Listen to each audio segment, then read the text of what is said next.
What's up, fam? Welcome back to the show. Today, I sat across from Tim Kennedy. This is a man whose reputation precedes him, a certifiable American badass with a heart of gold, a former Green Beret sniper, and an elite contender in the UFC's middleweight division. Just an absolute man mountain, but kind, compassionate, wise, and we talk about what to expect as Donald Trump got elected president, what he might need to prepare for before he takes office in January. We talk about what Tim is doing in the realm of education with Apogee Schools, what he's hoping to create and impart on our youth. We talked about the current state of men's health and physical fitness, what it means to surround yourself with brothers who challenge you and raise you up, and how to use pain as purpose. Tim is a wealth of information and a very inspiring dude, and I know you're going to get a lot from this conversation. So without further ado, Mr. Tim Kennedy. Tim Kennedy, we are recording this podcast about 12 hours after Trump got elected as the new president, returning new president of the United States. But there is a lot of time between now and January. What might happen? Civil unrest. There's going to be, I think it's going to be a really dangerous time. If you think back to 2016, there was dangerous response from radical groups, and it's, any form of political violence, I think is just the most disgusting thing. And post an election, everybody should love their neighbors. They should appreciate the difference in views. We should have healthy discourse. That First Amendment is this beautiful thing that is at the cornerstone of American freedom. And for the past 4 years, for sure, and the majority of 12, that it's our ability to communicate has been targeted, and I think a lot of people felt really isolated. So I think for the next couple of months, it's going to be a really unhealthy conversation. So I'm worried. I just want to make sure that people from both sides take a breath and realize that we're all Americans first. And regardless of how you voted, we should be looking, if the other side, obviously I'm a constitutionalist, I'm a libertarian, I'm a conservative. So had Kamala won, I would want a peaceful transition of power. I would want all of my brothers and sisters that I served with that I think share my views to support and want the best thing for America. And I really hope that happens from the other side. I just have low confidence that's going to take place. I feel you.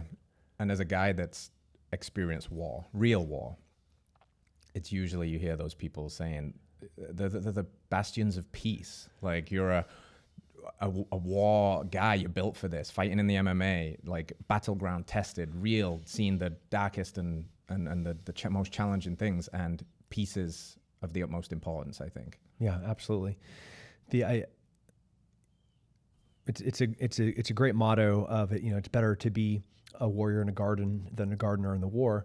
And we have so many, as we're on the far side of the global war on terror, where we have an entire generation of warriors that are now sitting there being like, you guys just don't understand. If you're talking about civil disobedience, which is a fine form of protest, that's not what I'm talking about. I'm talking about political violence, which is much, much different. Holding hands and walking across a bridge to fight for civil rights, that's a great form of protest. Going and setting something on fire, or storming a Capitol, any form is just wholly inappropriate. And this generation of GWAT veterans, these guys have done war, really, really effective war against really difficult enemies. And we are just like, can we have peace? Like, can we just take a breath and one, not bat at each other's throats, but also not try to perpetuate more wars?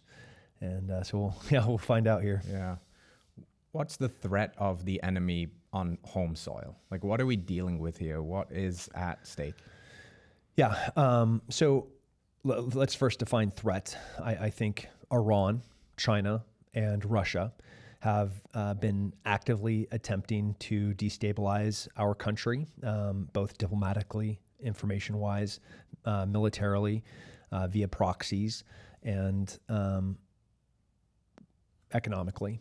And on the military side, Iran, for example, has used Hamas, the Houthis, Hezbollah, to fight a war against us and our ideas using intermediaries, being these proxy organizations and proxy states. So it hasn't been a state-on-state conflict. And their return of investment, if you look at October 7th, how much it's cost us to combat this radical terrorist organization, and really just the tens of millions of dollars that Iran invested in them. Their Hamas has billions of dollars, which that's a different story. But Iran only invested, 10, maybe $100 million, a couple $100 million. And what they got in was the worst terrorist event in Israel's history, on par with 9/11 for us per capita, on par with Pearl Harbor per capita. And the response expense-wise that we have spent to combat that has been 100 times. So they're winning. Iran is winning. And that, of course, has been a proxy war overseas. And if you look in the States, as we are going to be in this very vulnerable transition period, it is ripe for opportunity for them to try to destabilize infrastructure. So having foreign operatives that are attacking our power, our water, and our transportation mechanisms to deliver food. And I don't think Americans appreciate how vulnerable our infrastructure is. If you take out just a few specific, and I don't want to give too many details, they're on the power side, you could attack 4 buildings and you're going to have regional collapse of power for a while.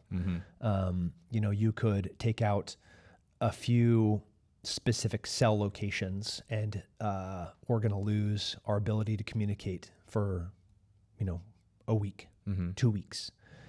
It's a big deal. And we're that vulnerable right now. So on a grassroots level, what can people do?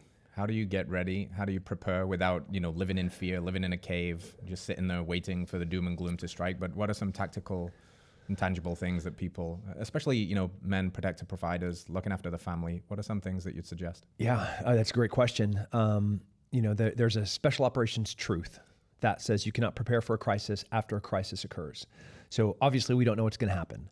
So from now until whenever that happens, you have time to prepare. Like, do you have water at your house? Have you been trained? Do you know how to purify water? Do you have beans stored at the house? Do you have a generator? Do you have a communication mechanism? Whether it's satellite phone, rugged radio, lots of different options to communicate. And those are all things that you have to do before the crisis occurs. If you look to North Carolina, those poor souls are still in a fight for their life. A few minor preparations could have saved countless lives. So what can we do? You can get trained. There's no reason that you are not a trained and equipped provider and a protector of life. Obviously I own Sheepdog Response, and I'm not trying to do a sales pitch, but I started that company because I want a trained and prepared and equipped American society.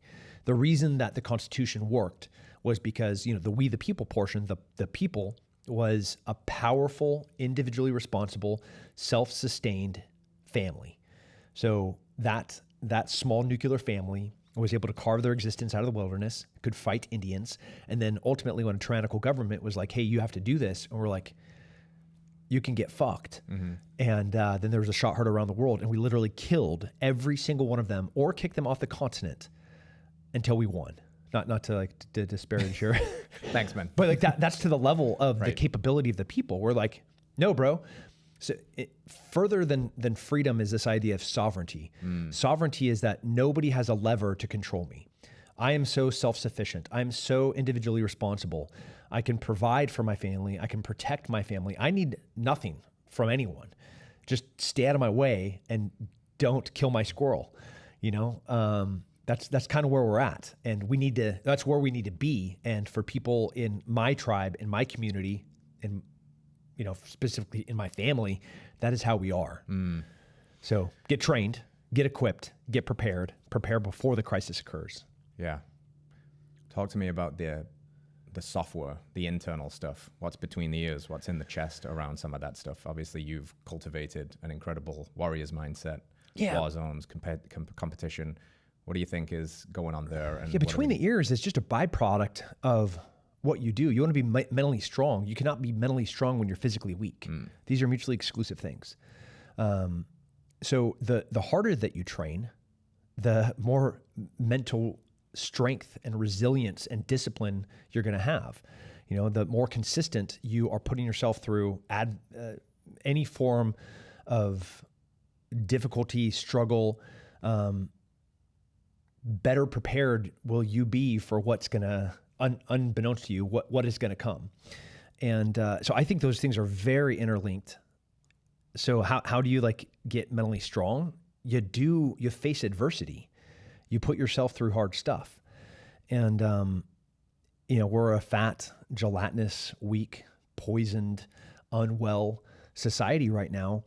And the byproduct of that, the second order effect of that, is that they are mentally pathetic, weak people here. When you look to the Mike Glovers and the Andy Stumpfs and the Evan Hafers and the Jocko Willinks, you're like, man, those are impressive people, right? Obviously they're physically imposing, they're strong. They can go into the woods but more impressive is what's between the ears. And what's between the ears has been a byproduct of their discipline over time, consistently. Yeah, Jocko's famous line, right? Discipline equals freedom. Yeah. I like that distinction you made between freedom and sovereignty. I love that reframing. You mentioned the gelatinous, weak, soft epitome of the state of modern masculinity. There's a couple of ways of coming at this. A top-down system, guys like RFK about to, so pardon my French, fuck shit up at the level of the FDA and things like that. What's your temperature check on all of that stuff? Are you hopeful that from a top-down system we can fix food and water, and then from a bottom-up system we can empower this messaging through things like sheepdog response and empowering messages like this? Yeah, but this referendum that went clearly communicated by the American people at the ballot box was from bottom up, right? But top down couldn't have occurred without the individual stepping up and saying no, you're poisoning. Look, my kid exercises, but my kid is fat. What is going on here? Your kid's being poisoned. The water that they drink, the food that they eat, the dye that they're ingesting, literally every single one of those ingredients that you can't understand or read is a poison that shouldn't be put in their body. But they have no other option because that's the way that our broken food system works. It's not just the FDA, it's also the CDC, it's also the WHO, it's also the EPA. Every single one of those organizations have been captured by people that want us perpetually sick. And when you want people, the only way that a pharmaceutical company can make money is when a populace is sick. There's no incentive financially, and they're a financial company, that they want to see healthy people. They want permanent customers, and unwell customers are their best customers. It's about to get burnt to the ground. That's what's about to happen. So we have not done our part for a really long time. It took us being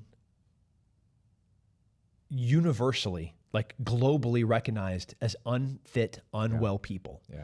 The vast majority. Most people do not look like you, or anybody walking around this beautiful campus with their shirts off and no shoes, right? Everybody looks vibrant and healthy.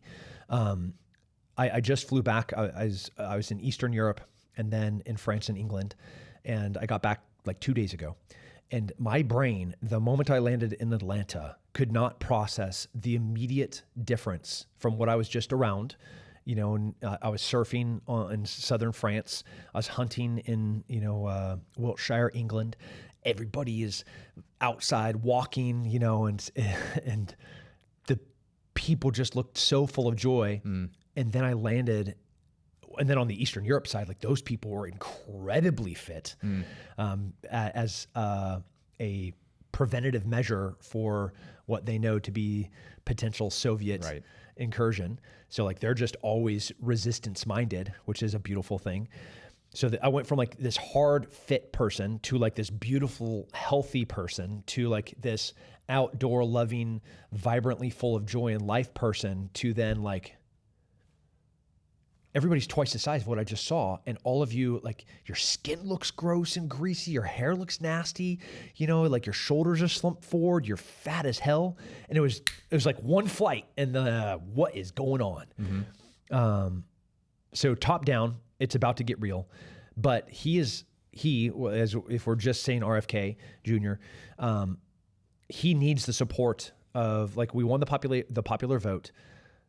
I argue that all of those people and all of the people from that didn't vote, cast their ballot, for Donald Trump, all of those people, or the majority of them that care about their children and health, they have to join and to go into the fray and fight to hold these departments and these organizations accountable. Amen. Amen. Practically for you, I'm guessing you've probably got a lot of miles on the body clock here. Put yourself in some pretty precarious situations with some of the scariest people on planet Earth. So you've took your fair share of knocks. How do you keep yourself? Obviously, training hard is a big part of that, and do with that what you will. But other factors of your personal health, what do you prioritize in terms of food and water? How do you stay in tip-top shape so that you have that strong body and you can have that strong mind? Yeah, it's not going to surprise anyone. Like what I eat, you are what you eat. Your abs are not made in the gym, but they're made in the kitchen. We eat hunted meat. We have chickens on our property. I drink lots of water. On the coffee side, if I'm going to have what I asked to put in here. We got organic cold brew. We got a splash of heavy cream. And heavy cream. Boom. Cooking in tallow that I make myself. In cast iron, so there's no permanent chemicals from, a non-stick pan. Today, my first workout was at 6 a.m. I grappled from 6 to 7. Woke up at 5:30, gave my wife a kiss, tried to get weird. She kicked me out. Immediately went to jujitsu from 6 to 7, came back, made breakfast with the kids, fresh eggs with banana pancakes. Literally just eggs, banana, and some organic pancake mix that we make ourselves, which are like little protein cakes. Like that's what my 9-year-old that has abs and striations on his side and his shoulders. Like he's 9. I think a couple of times people have looked at him and they like look at me and they're like, is this abuse? And because they look so dissimilar to the rest of kids of this generation. Right. And like, there's nothing I can do to stop him from running the way that he runs. He's never seen a harsh hand from me ever. He's never heard my voice loud except to protect him from like, don't run in that street. That initial jerk of I have to protect you. He's in a tree. He's with a lacrosse stick. He's with a hockey stick. Then you look at my 5-year-old daughter, who's twice the size of every single other kindergartner kid in her class. And she's vibrant with like beautiful hair and beautiful skin. And you look at what they eat. So that's me at 7 a.m. making breakfast for them. I then go and box from 9:30 to 10:30. Went and had pork al pastor tacos. Yeah. Went and had like 3 different calls before I came here about transition for the post-election, what that's all going to look like. And then drove here, met with you, go pick up my kids, take them to hockey, and I'll work for the rest of the afternoon while they're doing all of their kids' activities until tonight. I cooked in cast iron 2 giant elk ribeyes. The leftovers will be minced in cast iron and in my own tallow. That'll be minced up and turned into taco meat. Heck and that will be our dinner tonight. Heck yeah. And I'll sleep 8 hours tonight. Get intimate with my wife. So like the very basic cornerstones of, I think, being a healthy human, that sleep, nutrition, exercise, and then that community connection, intimacy, soul component. Yeah. Like those are 4 must-have necessary building blocks for a healthy human. And then we could break those down into like thousands of subsections. But like in those 4, I'm very disciplined in those 4 categories. How do you keep it all running? I think a lot of the people we idolize in culture, they've become really good at one thing at the expense of so many other things. And you seem to be, like you mentioned your kids so much, your wife, connection time, the spiritual side of things. Yet from the outside looking in, you're one of the busiest men on the planet. What is it? How do you keep it all moving forward and not let that pressure just crush you? Yeah, I mean, discipline, also purpose. What I do, and I do so much, I do with joy. I love that I have like if you do what you love, you don't have to work a day in your life. I'm in that. You know, I get to train people how to be better prepared citizens. I get to train and equip an entire generation of how to be better Americans. My school here in Austin, Texas, Apogee Cedar Park, you know, and then the large Matt Boudreau and I, we'll have 500 schools next year, training an entire generation. I'm using training, not educating. I think that word has such a negative connotation to it now. We are educators, but we are empowering and training these young men and women about how to be free and how to be critical thinkers, how to be collaborators, how to be inventors, how to be entrepreneurs, not like how to regurgitate some useless information that's not applicable to any other phase of their life. And like, if that's what that's what I do on a day-to-day basis. Like, how can I not want to run hard in the paint into the red and do it with absolute joy? And to be able to be effective in that, it's discipline. So like, I can tell you just, you know, from my day that started at 5:30 a.m. until my head goes down to the pillow tonight at 11 p.m. I can give you like a minute by minute, like right before we started, I told you exactly what time I had to be done. I have to walk immediately after the door. I have to get in the car because I have a pick. So like, tomorrow is even worse. Like, I know minute by minute, the whole entire day. Tomorrow I don't have to wake up until 6:15. Freaking amazing. Look at that. Sleeping. Yeah. Hey, you can take the boy out the army, but you can't take the army out the boy, right? It's important. Discipline and consistency is important. It's huge, man. And hearing you reflect that now, like, I'm fully on board with that. I feel like I love everything that I do, but it takes a while to get there. And I'm sure that wasn't always the case. I mean, you've been in some pretty dark spots and you're an incredible storyteller. So getting to this, the highlight reel, you haven't seen the montage of all the training, all the struggles and all the strife that came before it. Talk to me about some of the biggest defining moments of your challenging moments and how you came through those. Yeah, I mean, I'm writing a book right now called The Purpose of Pain. And my first book, Scars and Stripes, it's kind of like this biography and this arc of all of the ways that I struggled, I failed, and how that transformed my life into, you know, seeing some success. The Purpose of Pain is really like, not the scientific approach, but we are specifically looking at all of the struggle and all of the adversity and how that was the catalyst for positive change. Like, if you want to know where the transformation, the metamorphosis occurs in my life, every single time it was via significant adversity. And I'm not trying to disparage the world, America as 2024, the way that we are. But what we as a society are running from struggle. We are running from conflict. We are running from adversity. You know, like, we want to have food delivered to our doorstep. You know, like, cool. We now know and have known for 5 years that seed oils are just flat out poisoning us. Man, but it's easy to cook in them.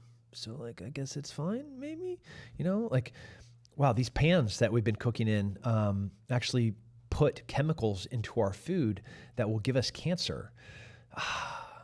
But it's easier to clean the pan. Like, what is wrong with us? Yeah. So because of this desire to live this easy life, we have, because of the lack of struggle and adversity, we've just become a broken, soft society. If not to like be a bro and use muscles as the explanation, but if I'm trying to lift something and my muscles are struggling to do it, the adaptation that occurs is my body recognizes that was heavy. So then it sends a whole bunch of amino acids and extra white blood cells to give me my pump, which heals the muscle stronger than what it was, because the thing that it tried to do and couldn't do, my body recognized that something has to change.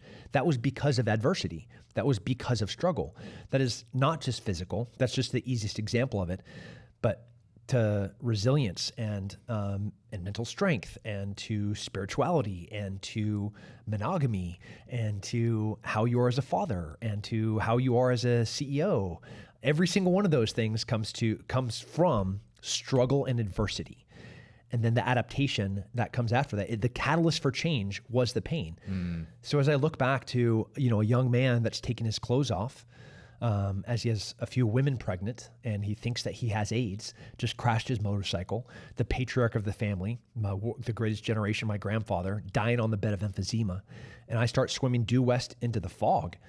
That's a broken man that didn't understand the importance of adversity. Like that was a coward. That was potentially making a permanent solution to a temporary problem. And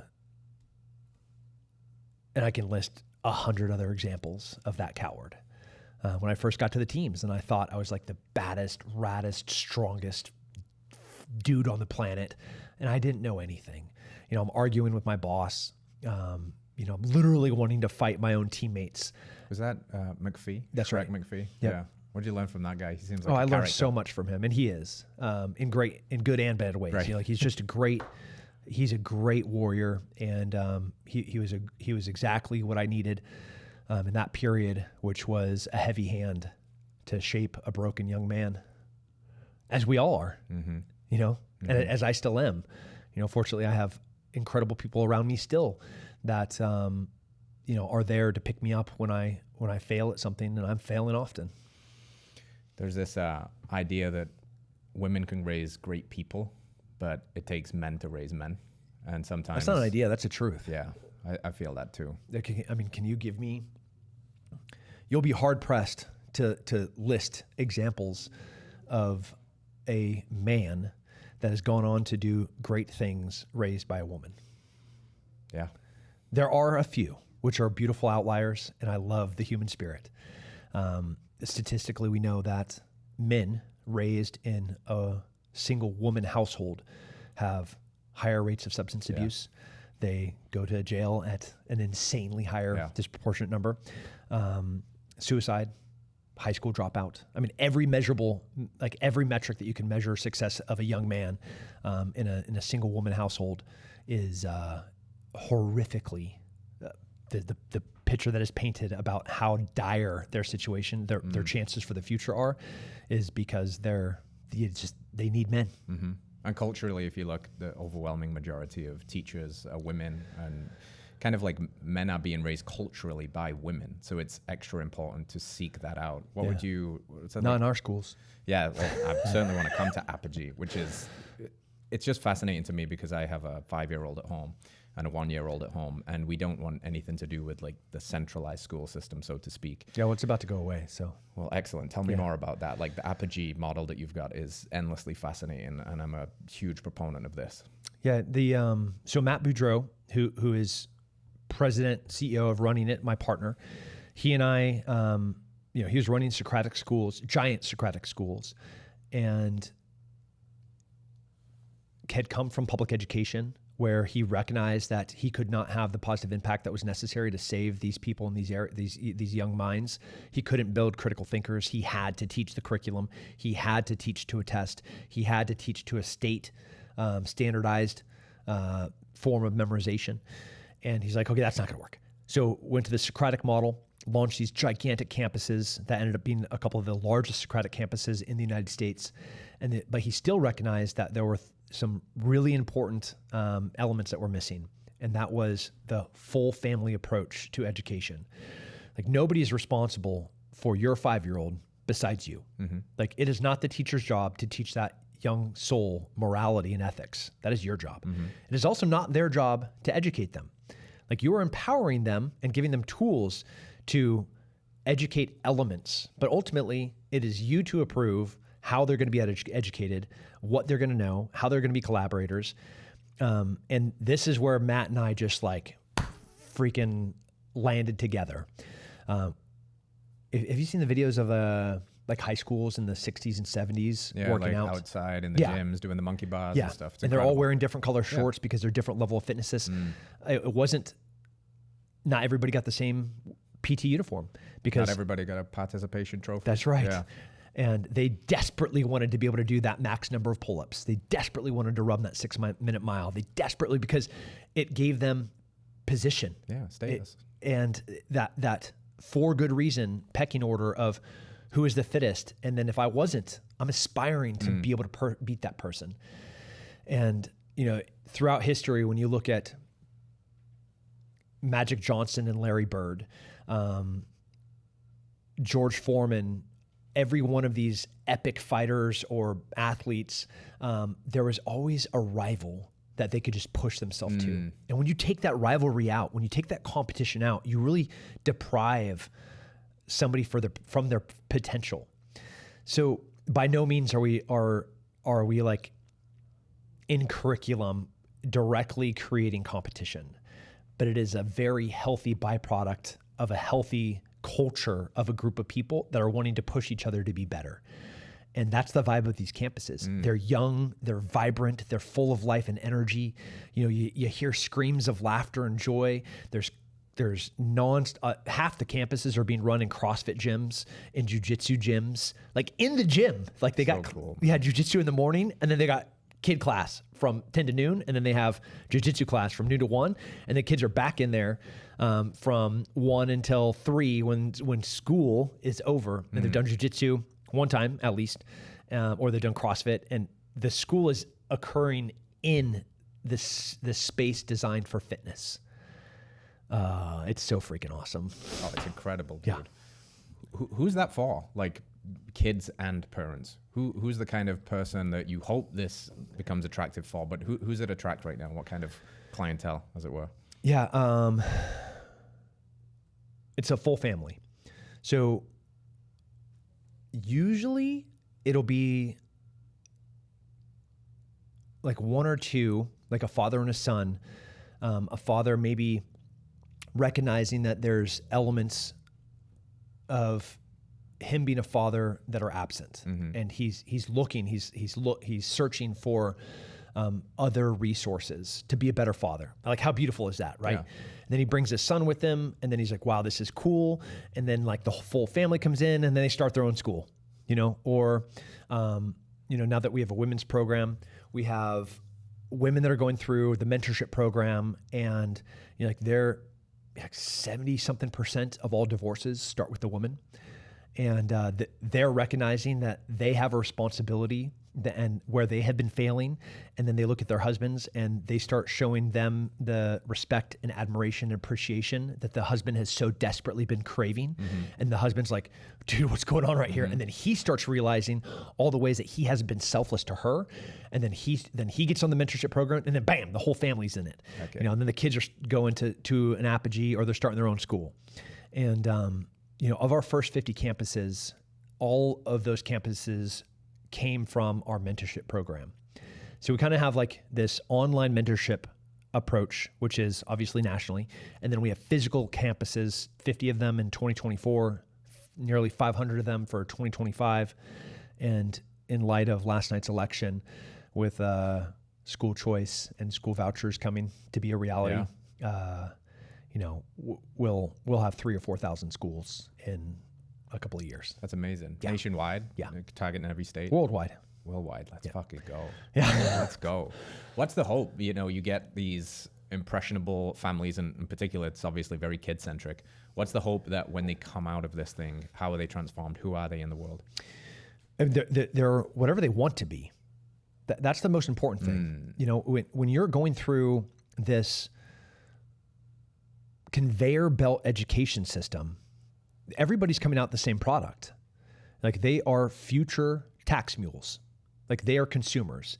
They want the girls to be mothers later and to have to work so they can pay taxes. They want the men to go take a job in middle class and work and pay taxes. So then they have two forms of tax revenue from two lemmings that have no critical thinking, no natural entrepreneurial abilities, no understanding of real communication or collaboration. So like, to build something, very, very difficult for them to break what they've been indoctrinated in for the past 14 years. From the Apogee side, we want creators. We want critical thinkers. We want people that are going to look at a problem asymmetrically and be like, here's 9 different ways that we can fix this. I promise you can take one of our middle schoolers and put them up against any MBA in any MBA test, and our middle schoolers will crush them. There's all these like dumb, have you seen like the spaghetti and tape experiments? Never going to beat one of our kids. Never going to beat them. Like any one of those things, our kids will just dunk on everybody. And I'm talking like 11, 12-year-olds. We have in our campus here in Austin, 50 something kids. We have 30 kids, and this is elementary school, that have their own businesses. They have launched, created product, took it to market, advertised it, and are running profitable businesses. And they're 9, they're 10 years old. Like it's just madness.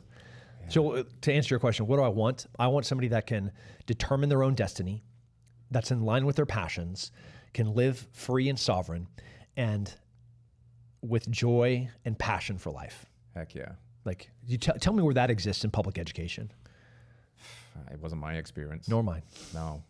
That's why. Thankfully, I didn't have any. That's why we got probably in endless trouble, and I'm sure you did too. You take a little bit of anti-authoritarianism and a non-stimulating syllabus, and you've got a recipe for creating some rambunctious little boys over here. Yeah. So you mentioned something there, and I think this it's very, very important, this inbuilt aspect of curating healthy competition. But in some strange way, it's been demonized. It's been demonized. What's that? Especially in men, right? Yeah, quell that spirit. Yeah, the effort to emasculate men, to remove characteristics that are beautifully intrinsic into being a man. They've been categorically attacked, and not to get conspiratorial, but a weak, soft, malleable man is governable. A strong, independent, sovereign man is ungovernable.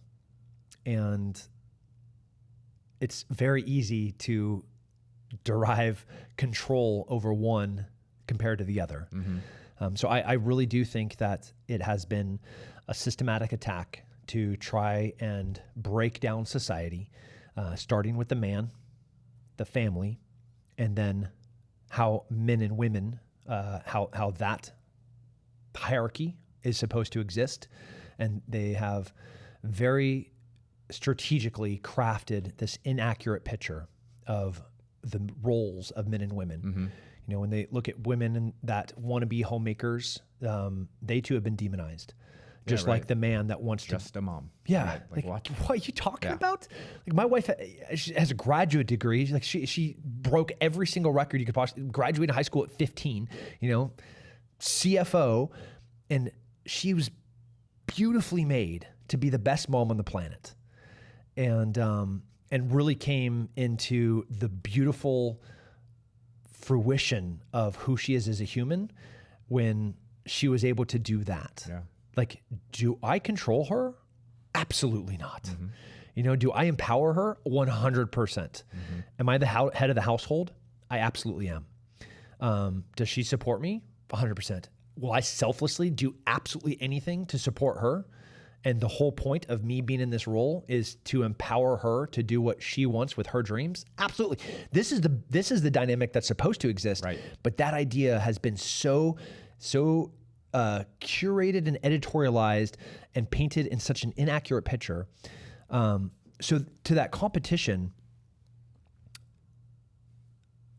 the participation trophy, the tagging the bearded bro, like the weightlifter, the CrossFitter, like they've just demonized every single one of these categories in the effort of making a weaker, more controllable society. Yeah. Fluoride in the water, same thing.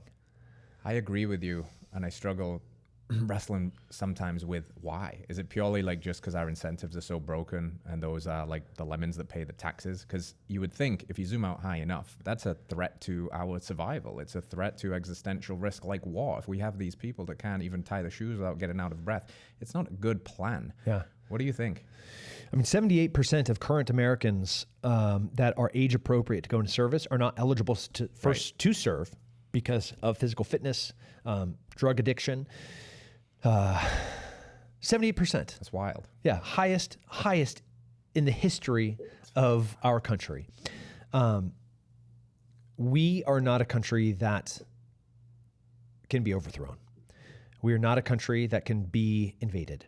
We are not. We're just not. China and Russia are not looking at the American shores and being like, man, we should try an amphibious assault, right? Zero chance. Like you look at Virginia, Florida, right? Come on, man, it would be hilarious. But by them, China, wanting to see men in broken homes, wanting to see fat, unwell men, they are effectively winning a war against us by making us a broken society. And I do think our foreign adversaries and our adversaries within have been trying to do that intentionally to break what is America. Hilariously, comically, tragically, whichever one of those adjectives fit, it seems to be the mainstream media messaging machine pins that on the right. You know, we're going to descend into totalitarianism, fascism, and it seems that if there's something that is coming through in the messaging from Trump and the team, it's like, we want peace, we want to stop these wars. Do you worry that in the landscape that moves forward now, there's going to be some chicanery from the media machine to alter events? Is this undoable now? Are we good to go? Like, what's potentially coming on the horizon? I mean, legacy media is dead.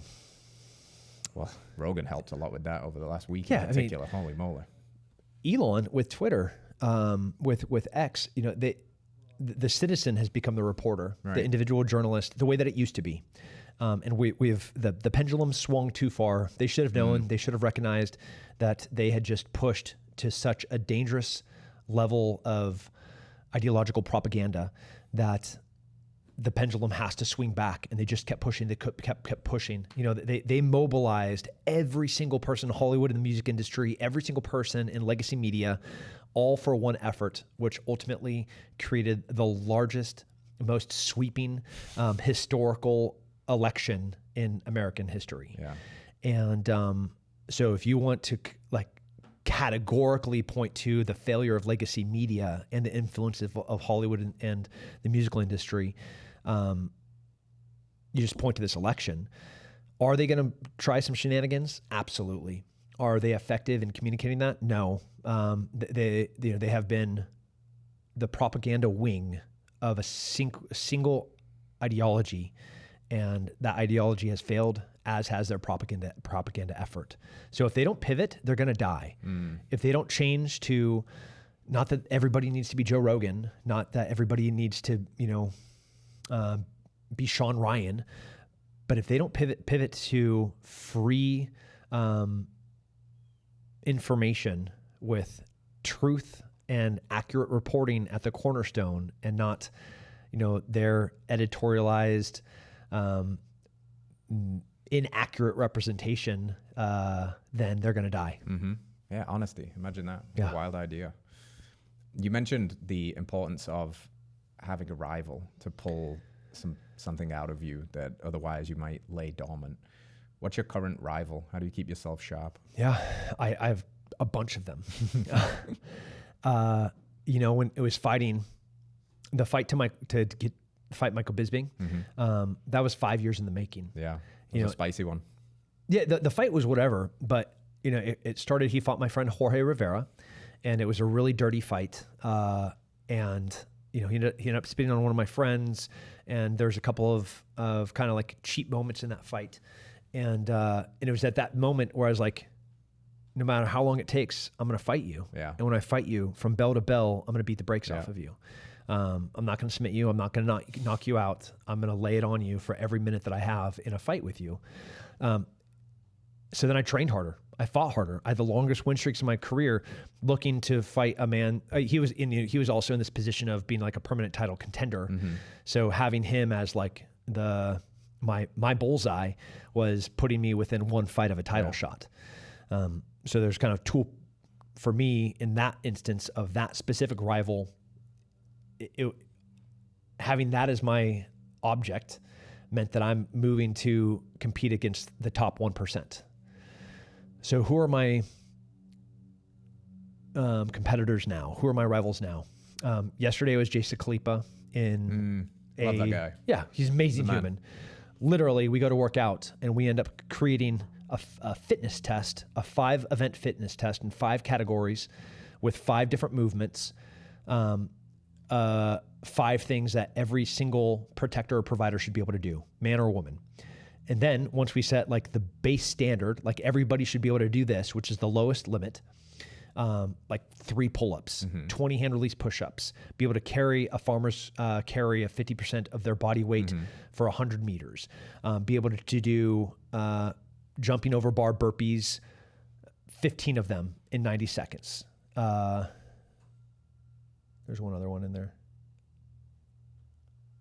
Oh, run a mile in under 10 minutes. Cool. That's the base standard, right? So then we're looking at each other and we're like, who can do more in these 5 things? So we competed against each other, like neck and neck, 5 events, completely cold. Neither of us had planned. We went back and forth arguing about what these 5 events should be. And then we came to what the 5 were. And they're like, okay, who can do more pull-ups, dead hang pull-ups? Who can do more nonstop? And like, that is the beauty of competition. Yeah. And like, I'm a little bit sore today. Yeah. Right. And then this morning when I go to jiu-jitsu, we have like this Mizzou D1 wrestler. I have Nightmare, bro. Yeah, Matt. Everybody on the mat was nightmare. Giancarlo Bodoni, like the 2-time ADCC champion. And that is my competition. Yeah. Then I go to box. I have Sean Apperson, Tyson Mendez, Shane Steiner, like in the gym with me, just freaks of nature. And I'm trying to land more punches in a minute. I'm trying to, have better combos, and we're all looking at each other, and it's really healthy competition. Yeah. And we're all pushing each other to be better versions of ourselves. On the business side, I look to Evan and Evan Hafer from Black Rifle Coffee, and Matt Best and Jared Taylor and their creativity. I look at Jocko. They are literal competitors. Yeah. Literally, I have businesses that compete with them. Mike Glover with Fieldcraft Survival, direct competitor to Sheepdog Response. He's one of my best friends in the world. Yeah, right on. Like I would die for that guy. But he is absolutely a competitor in the best way. And we elevate each other to have better products. Like if I come out with a fanny pack, he came out with a fanny pack, mine's better. Mine came out first, and then he came out with a vehicle bag. Man, it's really good. It's a great vehicle bag. We just like, he's got a sling, I got a sling. Like, I think mine's better. His is also really good. Yeah. But like, we keep doing this to each other. And without that, if I'm just controlling a market, there's no innovation. Right. There's no advancement. There's no adaptation out of necessity. So because of that struggle, because of the purpose of pain, we both get elevated. Yeah, you gotta have those healthy rivals, and I think men really bond through shared struggle. Oh, yeah. And you just keep iterating, and you're both getting better. And if you're not an egomaniac, that's a beautiful thing to see. Your brother's winning too. Like, fuck yeah, and I'm gonna beat your ass. Yep. No, you're gonna beat my ass. I'm gonna beat your ass. Speaking of getting your ass beat, I have to ask this one selfishly because I love my jiu-jitsu. Gordon Ryan, how good is that guy? Yeah, he's the best ever. Yeah. Yeah, he is the best grappler to ever walk the face of the planet. Yeah. Every Gracie ever, Marcelo Garcia's, like, insert any name, Hodger Gracie, who I arguably, like, he's in that GOAT status too.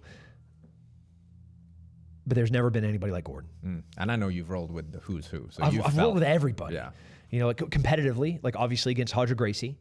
I get to train, unfortunately, with Gordon whenever he's in town. Like Giancarlo Bodoni is now a two-time absolute savage. But then there's Gordon Ryan. There's the Marigelli. There's the Big Dan. There's Satoshi Ishis, and there's the Victor Hugos, and but there's one Gordon Ryan.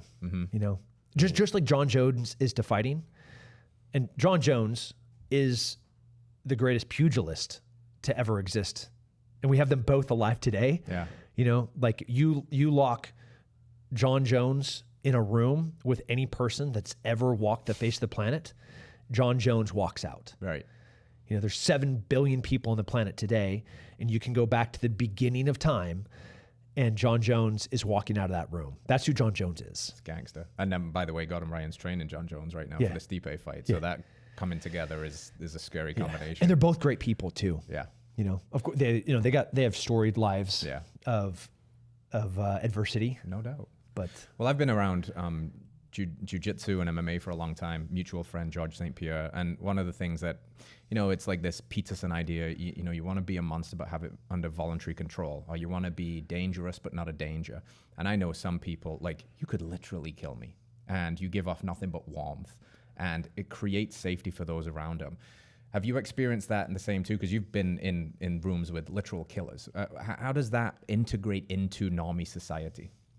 beautifully, seamlessly. You know, if you take my friends like Andy Stumpf or Matt Smith, Yako Khalili, if you came up to my office in Cedar Park and you walked in there, like all you hear is like these deep laughs of powerful barrel-chested men, and they're like arguing about coffee and barbecue. Unbeknownst to you, that's a Delta Force guy, right? That's a command sergeant major, 25 years in special forces, and coming out, and he's like, huge hands, and what is he going to do with those hands? He's going to grab you in for like the biggest bro hug. Yeah. And you feel so at home and warm and safe, and there's no other people on the planet that I would want my beautiful 5-year-old daughter near, my 9-year-old son, or my 20-year-old daughters than these men, because they protect them, they're selfless, they're loving, and they will absolutely tear your face off. They are, just like you said, they are so dangerous, but they're not a danger.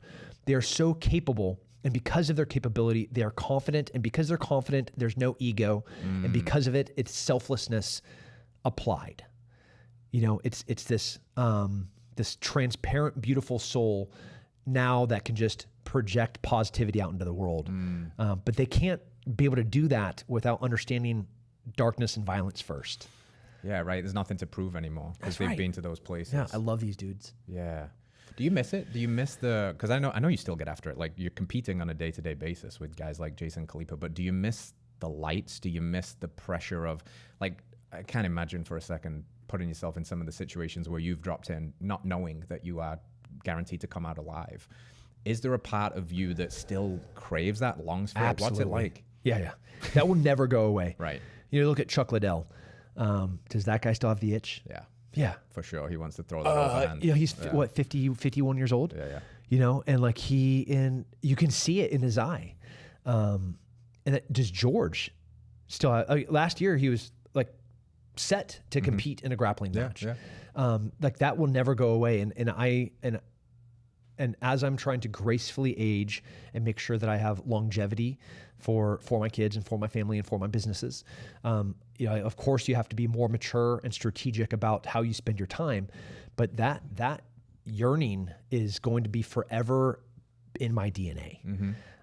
That the yearning to compete, like yesterday when Jason's like, hey, we're going to go, this is the world's fittest man, and we're going to go head to head, face to face. And I'm like, so thrilled. Just like I want to compete in jiu-jitsu, just like I want to compete in shooting. But I have to protect my brain now. So am I ever going to get hit in the head for money again? No, never. Yeah. I'm still in the military. So, unfortunately, I don't have 100% control of where I'm going to go or what I'm going to do sometimes, because I can still be ordered to go and do things. And I would do it joyfully, because that's the part of selfless service, is it has to be selfless. If it's not selfless, what is it, right? It's selfish. Yeah. Like if I'm only going to go serve because it benefits me, like, is that service? What's next for you? You've got so many fingers in many different pies, and it seems like you've got endless ideas and endless energy, but at the same time, constraints like 24 hours in a day. Yeah. What is Tim Kennedy most looking forward to right now? What really lights you up? Yeah, I'm so excited about this positive transformation that our country is going to see for health, for education, for military. The military is in this transformative phase, and that is going to be rapidly accelerated post this election. Transparency, as a libertarian and a constitutionalist, we have not had a transparent government for a really long time. So like just dumb things like UFO and the JFK assassination, like get off it, man. That was 60 years ago. Right. Like just come out with it. I got it. Like if we made a mistake and that was, in-house, then cool. Let's recognize that and move on and fix it. I'm very, very excited about this next book. I'm very, very, very excited. The idea, the purpose of pain, like how it is this transformative, necessary element that our society has been running from, but we should rather be embraced in it. So I want it to be, my last book was big New York Times bestseller. I want this to have legs, not for any commercial reason whatsoever, exclusively for the purpose, because I know it's going to help this nation be strong where the individual can be responsible. And then on the school side, which is the same as Sheepdog Response, Apogee, if you take a step back, you're like, what is Tim really doing? It looks like there's a lot, but I'm really just trying to build a healthier America. Physically, training, education, all of those things really just come down to this really central idea of preparing and equipping the citizen of being this best version of themselves. So I'm really not doing that much. I'm really just doing one thing. I'm just doing it in a few different ways. Yeah, you might be being a little humble too. Yeah. So I don't have that in me. I'm trying. So we're making America healthy again. We're doing that. And I'm curious in kind of some closing statements here, the level of optimism that you have for that truly coming to fruition, and potentially somebody that may be a little pessimistic, even a little frightened right now. I've seen that all over social media today. People think we're going to descend into the Handmaid's Tale and it's going to be Gilead and it's all. What would you say to those people about this hopeful, optimistic view of a healthier America, a more free and truly, like you said, a constitutionalist aligned, free America? Yeah. First, look at the mission of each of these individuals. So as you're like, oh, there's anarchy and there's chaos and there's going to be destruction of the American bureaucracy as we know it. Yeah, that's okay. But look at the core, the character of the individuals that are going to be doing it. If you look at the Tulsi Gabbards and you look at the RFKs and you look at the J.D. Vances, you look at the Elon Musks, you look like, who are these people and what are they trying to do? He is like, make America healthy again. That is his mission. Yeah. And if you're not on board to support that because you're concerned about the way he's going to go about it, like, get your shit in order, man. Line up, figure out how you can support this mission, because what he's trying to do at the core is make America healthy. Right. So support him. Like when you look at Elon, when he's going to come in, when he laid off 80% of Twitter, and everybody's like, oh my gosh, it's going to burn to the ground. And then X comes back and is like the most profitable that it's ever been, with more users than they've ever had. Could you imagine watching our budget be trimmed by 30%? We're $35 trillion in debt currently. $35 trillion. That you can't even understand that number. No. I can't understand that number. No. Like nobody can understand the size of that number. And we now have the smartest, most successful businessman in the history of our species that's about to come in and look at the efficiency of our government. If you cannot support that, like there's a problem with your character, not with the way that they're going to be going about it. So like, amen. Buckle up for change and start supporting what's going to happen, because it's in the best interest of all of us. Yeah, absolutely, brother. Where can people go and keep up with you and what you're up to? Instagram, YouTube, The movements? Constitution first. Yeah, read that before you read anything that I write, because that's written by brilliant geniuses. Heck yeah. And then Tim Kennedy MMA. You actually have to type everything to find me. Yes. So like if you type Tim Kennedy, you'll get about 600 fake accounts. Insane, dude. But you have to type Tim Kennedy M, still won't come up. Then you'll see my verified account with 1.5 million followers. But no other way can you find me besides doing that exact thing. Wild, dude. Well, you must be saying something right. Yeah. So keep doing what you do. I really appreciate you, man. Thank you for coming out. Yeah. Tim Kennedy, ladies and gentlemen. We'll see you next week. Let's go. Hey, before you go anywhere, listen up. I've got a special announcement. Mark your calendars for this one.